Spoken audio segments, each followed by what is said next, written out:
그런가 하면 한동훈 비대위원장이 민주당을 향해 세비 반납과 불체포 포기 민주당이 받을 건지 말 건지에 대해 요구했습니다. 우리 국민의힘은 이번 총선에서 바로바로 실천하는 정치개혁을 하려 합니다. 특권을 하나하나 내려놓겠습니다. 지금 이재명 대표를 보호해야 하는 민주당은 절대 할 수 없는 것들이죠. 첫째, 제가 불체포 특권을 포기하는 분들만 공천할 것이라고 약속드렸습니다. 둘째, 금고 이상의 유죄 확정이 된 국회의원은 재판 기간 동안 세비를 모두 반납하겠다고 약속드렸습니다. 민주당은 제가 이걸 물어볼 때마다 그냥 넘어가는데요. 다시 한번 공식적으로 묻습니다. 이 두 가지 받을 겁니까? 안 받을 겁니까? 이에 대해 민주당에서는 강한 비판이 나오고 있습니다. 후한무치, 허세 정치라는 겁니다. 들어보시죠. 이모경 민주당 대변인, 민주당 이미 법안 발의했다. 후한무치한 언론 플레이다. 세비 반납 무능하기 전 검찰 특활비부터 공개하라.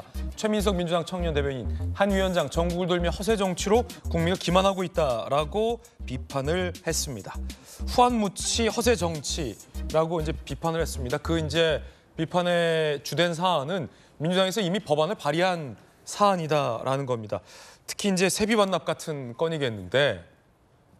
근데 이제 불체포 특권 포기에 대해서는 민주당이 아직 답변이 없는 건 맞아 보입니다. 이 대표가 불체포 특권은 나같이 청렴 결백한 정치인에게는 필요 없어서 포기하겠다고 했다가 상황이 바뀌었기 때문에 필요하다라고 좀 말을 바꾼 적이 있기 때문에 당의 입장이 아직 좀 정리되지 않은 측면이 있잖아요. 민주당이 17대 선배 국회의원으로서 이 대목은 어떻게 할까요, 민주당이? 저 역시 좀 헷갈려요. 예. 민주당의 입장이 처음에는 명확하게 불체포 특권 내려놓아야 된다. 또 깨끗한 정치하겠다 이런 결의를 했는데 윤석열 정권과 맞서 싸우는 과정에서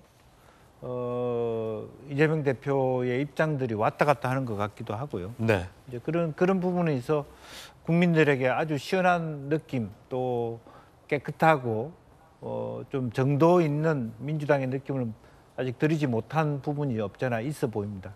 그럼에도 불구하고 혼란스럽지만 어쨌든 미래를 보면 큰 틀에서 보면 사실 민주당이 특권 내려놓기를 해야 된다고 보여지고요. 다시 한번 여러 가지 어려움 속에서도 원래의 원칙을 지키겠다는 그런 결의를 한번 다시 다지고 또 뭐 세비 반납이라고 하는 것은 그것은 이제 당론의 차이가 있을 수 있는 거니까요. 이제 그런 것들은 아마 그런 부분도 뭐 필요하다면 원내대표가 원내에서의 어떤 논의와 의제로 삼을 만하다라고 보여집니다만은 또 그런 뭐 여당에서 저런 주장을 했다고 모든 100% 다 그걸 논의하고 답을 해야 되는 건 아니니까요.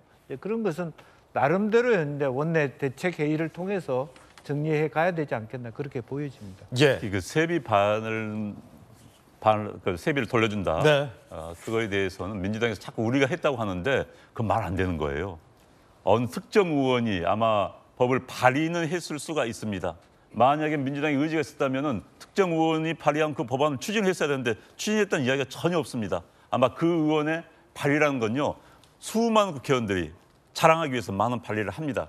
아마 지금 국회의원 사당 어느 창고에 있을 겁니다. 그 법안. 그런데 이제 와서 전혀 추진도 하지 않고 또 대다수 민주당 의원들은 발의된지도 몰랐을 겁니다. 그런 법안을 가지고 이제 문제가 되니까 우리가 이미 발의한 법안이야. 무슨 소리야. 그러니까 말 안 되는 거예요. 네. 사실 이 문제와 관련해서는 과연 이 국회의원의 세비를 어느 기준으로 어떻게 반환할 것인가, 반납하는 것이 과연 맞는 것인가에 대한 정치 철학적인 토론도 있습니다. 하지만 뭐 그 토론은 차제에 전해드리겠습니다. 두 분의 의견 전해드렸습니다.